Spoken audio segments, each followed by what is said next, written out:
Hello everyone and welcome to today's FIFA World Cup post-match analysis session where we are going to focus on Argentina's win against England using tracking data provided by Skill Corner. When we look into the post-match report provided by FIFA, we can see that for England 4-2-3-1 has been reported as their starting lineup formation, and for Argentina it was 4-4-2. What we're going to do today is take the tracking data that the Skill Corner had provided, where as you can see on the right side we have access to the players and the ball's coordinates 10 frames per second, and this is just a build-up to Argentina's second goal in that match, where you can find the full animation of it below the post in the comments. So we are going to apply the method documented in my PhD thesis, identification of syntactical formations and player positions in association football, to see whether the formation that FIFA has reported in their post-match report aligns with what exactly has happened on the pitch or not. The approach we take is that for each in-play frame, we impose a graph for the outfield players of one team. In this case, you have 10 players playing from bottom to top in each match frame. This graph is called shape graph. We basically color the nodes or the players, and we have two sets of colors. The vertical colors are from dark blue to dark red, from the back line to the front line. So you have back line, defensive midfield, midfield, attacking midfield, and front line. And the horizontal colors are from dark brown to dark green. So that's how you can know whether the player is playing on the left central, right central, or right channels. So at each frame, a player gets two colors, and these two color combinations tell you the momentary tactical position at that moment. For example, a player who has been colored dark blue and light green, based on the 5x5 matrix that you can see, that translates to player being in the back line, on the right center channel, or simply the right center back in relation to the teammates. So now what we can do is use these 5x5 matrices and try to see how a team has played. But let's see what is a common way that you probably see in the media when it comes to looking into the formations.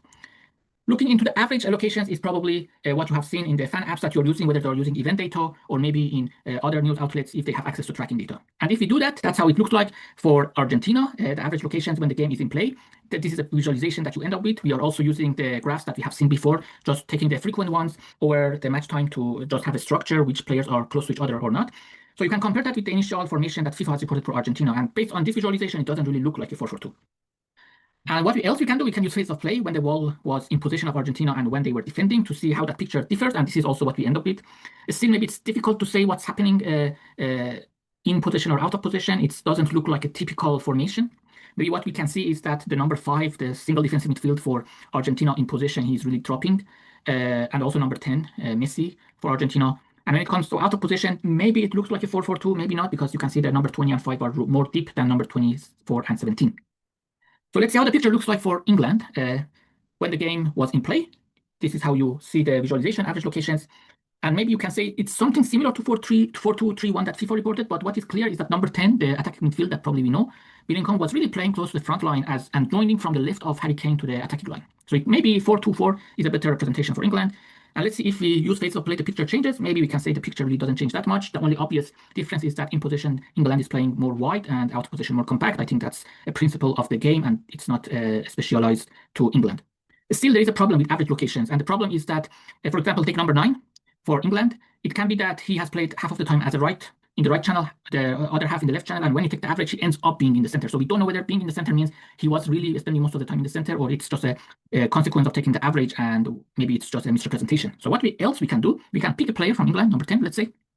And as we said, each frame we can assign 2 colors, and those 2 colors tell you the momentary position of the player. So what we can do, we can go over all the tracking data in that match when the game was in play and just compute what percentage of the match time Jude Bellingham was appeared in any of these 25 cells. And this is, let's say, the distribution we end up with. It's something similar to the heat maps, but it's not depending on the location. This is depending on the colors that we have, let's say, assigned to the players. And this visualization, we call it a position map. You can say that around 26% of the time Jude Bellingham appeared in the left center forward position, and around 22% he was in the left attacking midfield. Now we can go back to the formation that FIFA has suggested, 4-2-3-1, and just arrange the position map of the starting players from England accordingly.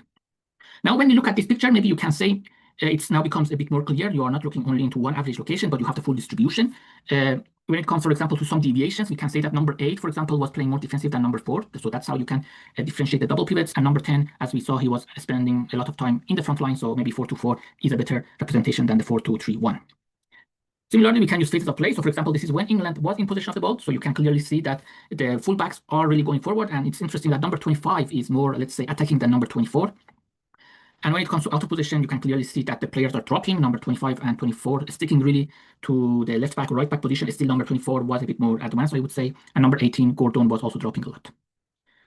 So when it comes to Argentina, I think here is where we can see a lot of deviations between what we have observed during the game and what has FIFA suggested. So FIFA has suggested 4-4-2, and this is how it looks like if you arrange the position maps accordingly. But what you can see clearly is that there are a lot of players that maybe we find it strange to have them in that location based on the position map. For example, number 17, he spent around 33% of the time in the right forward position. So that's why maybe it makes more sense that number 17 needs to go up front. And maybe 4-3-3 is a better summarization of Argentina in this game. And also, interestingly, you can say that even the arrangement of the players or the ordering of them in the midfield line is wrong based on what you have seen on FIFA. FIFA has suggested 24. Fernandez was playing in the left midfield, but you can clearly see he was spending most of the time maybe as the right attacking midfield. And McAllister was the left attacking midfield, and Paredes was the defensive midfield. So that's how you can see what those predictions that maybe a data provider is suggesting can be different from what you see in the game. Similarly, we can do in position and out of position filters to see how that differs. Looking into the fullbacks, number 3 from Argentina was really the player had the freedom to go up front, and number 26 was maybe we can say more defensive than the left back. And this is really interesting. The number 5, the single defense midfield, he was really dropping a lot to the back line, maybe to receive the ball if you have noticed the game, and this is also the footprint we can observe here. What about out of position? I think the out of position, maybe this is where we can say 4-4-2 is a good choice. Still, we need to do the rearrangement of the players in the midfield line. But maybe to summarize, a 4-3-3 for in position for Argentina and 4-4-2 for out of position, and for England, in position and out of position 4-2-4. But what's the issue with all these that we discussed so far? These are just limited to the starting players. And we know that in this specific game, a lot of things have happened in the last 30 minutes with the substitutions. So to have this dynamic view, what we are going to do, we are going to go back to the colors that we have introduced and pick a player, Lionel Messi from Argentina, and just visualize the time series of the colors we have observed for him when basically the game was in play and across the vertical level and horizontal levels. And this is what we end up with. So we can see number 10, mainly dark red for the vertical level, so on the front line. And for the horizontal level, it was mainly light green, at least in the beginning of the match. So that translates to the right center or simply right center forward if we consider also the front line level for him. So right center forward, Lionel Messi. You can see we have some context like the clock, the first hydration break, the gap, the first gap. This is the moment Argentina makes substitution, but Lionel Messi is still on the pitch. This substitution sign here, this is the moment that England makes a substitution.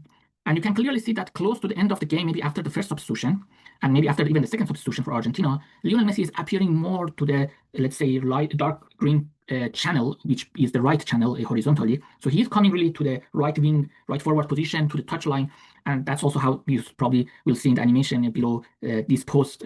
That's from where he gave the assist for the goal. So then it's the last substitution for Argentina, and after that, it's really he was dominantly in the right forward channel. You can see there is the substitution sign. This is the moment England, after they conceded the goal, made substitutions, and you can see Messi has moved from the right to the left channel after that. So now what we can do, we can pick the time series of all the starting players from Argentina and just stack them and have this visualization, which we call a position plot. It's like a CT scan.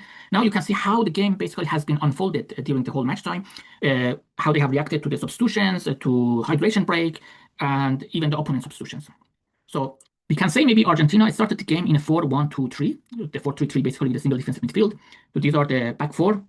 Number 5, we said Paredes was the single defensive midfield. As you can see, it was dropping a lot to the back line, dark blue. That's what we can see. Number 24, the right attacking midfield, because of the light green color you can see for him. And McAllister was the left attacking midfield because of the light brown color, but also he was going a lot of times to the close to the touchline, dark brown color. And then the front three for Argentina, number 17, the right forward, right wing, number 7, number 9 on the left wing, left forward, and 10, Lionel Messi. He was like this lone striker, but he had a tendency to be on the right center channel, so that's why we said he was more a right center forward. Okay, we have the hydration break. There is no reaction. We have the halftime. We can say after and before that there is no reaction. I think there is somewhere around this time in the match that England scored the first goal. Given that we only have tracking data, we cannot annotate that. Of course, if you have also access to event data, you can put that annotation and have a better and more context. So it comes to the reaction of Argentina, and the first substitution that they make is taking out Paredes, number 5, and bringing in number 15. You can clearly see that with this change, they are not bringing a new defensive midfield for another defensive midfield. They are bringing number 15, Gonzalez, who, based on just his colors, he was appearing on the front line because of the dark red color, and dark brown means on the left channel. So that translates to the left forward based on this 5x5 matrix you can see on the top left.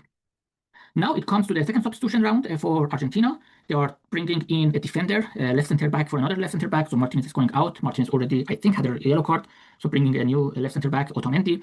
And the other change is taking out Simeone and bringing in number 4, Montiel. He was continuing to play the right wing, right forward position of Simeone. Again, Argentina needs to score. So what else they need to do? They bring another forward player. You can see Lautaro Martinez comes in, number 22, and replaces the left back.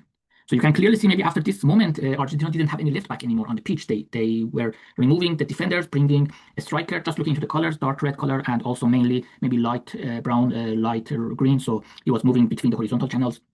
So maybe we can say that with the first substitution that they made, bringing Gonzalez, they moved to a 4-2-4. And with the second substitution that they made, that we even forgot to mention, was De Paul. that they at some point when they brought Montiel, they brought in Otamendi. They also made a substitution, which was DePaul. So they also took the right back out. So even they didn't play with the right back. So that's why taking defenders out, bringing player to the midfield. So 3-3-4, and then in the end it was really bringing Martinez, moving to a 2-5-3. So putting a lot of players on the front line to push and score. And yeah, they were successful. They scored 2 goals, and you can clearly see the substitution sign. This is the moment England reacts. They need to score to at least not lose the semi-final. And you can clearly see after the England substitution, or maybe it's more accurate to say after scoring for England. So this is the same visualization. And now what we can say is that looking into the beginning of the match, 4-2-4, that's what we saw. And no reaction to the hydration break and no reaction to the halftime. When it comes to maybe the first substitution, you can clearly see that number 18, Gordon, was taken out, and number 2, Konsa, comes in. And just looking into the colors, you can see in the beginning, Konsa was a bit high up the pitch, dark red color. Maybe it was a set piece moment. But after that, he completely goes to the back line and right center channel, so the right center back. So that's why we can say from this moment, England really moved to the back 5. And let's see, and I think it's also important to mention that they took the left wing out, so they didn't have any left wing player anymore after that. It comes to the second round of the substitution, where they are bringing in Nico O'Reilly instead of Declan Rice. So when Nico O'Reilly comes in, you can clearly see that he is not following the same position as Declan Rice. He's going to play in the left midfield, left wing forward position that was Gordon playing, more or less. But he was more defending based on just the gray colors we can see for him. And another substitution is bringing in Dan Burn, the player with, I think, around 2 meters height. He comes on the pitch, replaces the right back, and plays in the dark blue and the light brown color, or simply the left center back. So that's when Konsa, who was the right center back, moves to the right back. You can see from his colors. And so this is a more defensive back 5-5-4-1, I would say. And then it comes to conceding the goals. So after that, England needs to react. So they bring in attacking players. You can see from the colors, Ivan Toney comes in, taking John Stones out. So you can see from the colors, he goes to the front line. Marcus Rashford comes in, taking the left back out and bringing a player to go to that side. And also Dan Burn, interestingly, he comes from the back line to go to the front line and maybe make use of the long balls. Maybe we can say 4-2-4, but I think it's also a bit chaotic the last few minutes of the game. So maybe we can just say England were just doing whatever they could to score the equalizer. But yeah, they didn't miss this chance, and it's not going to come home the trophy. Then they need to wait for more years to try again. After the match, I think what we could see is that Thomas Tuchel, he had a press conference, and he talked about the situation and what has, let's say, unfolded. And I think it's really interesting to just compare his perspective with what we can see and observe from this visualization. I'm just going to read the text, and you can find the full post-match conference link below the post. I will put the YouTube link so you can watch it. So what he said is that Argentina then make changes with 4 strikers. So this is after basically England scored the goal and wide wingers. So here he says that basically Argentina is putting a lot of players on the front line with 2 strikers in the middle. So we tried to adapt to that in a back 5. So here he says that we went to the back 5, which is a wider structure, and to have a shorter distance to the players that took the crosses. But it was difficult for us. We were not active enough in our 4-4-2. And we were not active enough later in a 5-3-2 or a 5-4-1, and he keeps going. So I think it's interesting that we can say that a lot of aspects align with what we see. So for example, he talks about the 5-4-1, we can see that. He talks about the 5-3-2, we can see that. He talks about a 4-4-2. I think we saw that it was more a 4-2-4 because they were playing with 4 on the front line. So maybe that's the only part that we can have a discussion around it. But overall, that's how you can put into perspective maybe what the coach thinks about the match and with what the data says. So if you want to bring together basically the visualizations of both teams, and we can divide the match into segments, and we are using substitution moments, and use a special visualization, which we call a position movement diagram, introduced in chapter 5 of my PhD thesis. You can see how the picture looks like for each team with the arrows showing the common or frequent position movements that they make. I think it's clear from this picture that 4-2-4 for England in white, and the 4-3-3 for Argentina. And that's until the first substitution, minute 64. Then we have 2 other rounds of substitutions. You can clearly see that the shorter the intervals get, the arrows get longer, and this conveys the message that the match was more chaotic, a lot of movements back and forth. But what is hiding clear here is that just looking into the white players, you can see they are dropping more, and this has happened before England making the first substitution. So even before they bring in Konsa, the England players are dropping more. Just looking into the average, you can feel. And then really comes with the substitution that they go to the back 5. You can clearly see here the back 5 for them, and Argentinian players are pushing, and in this interval is where they basically managed to score their first goal. And then we can also say the second goal, both come in the same interval. And then finally, this is when England needs to equalize, makes the substitutions, but it's too late to react. I think that's it for today. I hope you enjoyed. And it's very interesting that just one day after the match, we can have the data and just fresh look into what we see in the data and just compare with what the match basically was, how the match was played in our eyes, and have that perspective. And thanks for your attention, and have a nice day.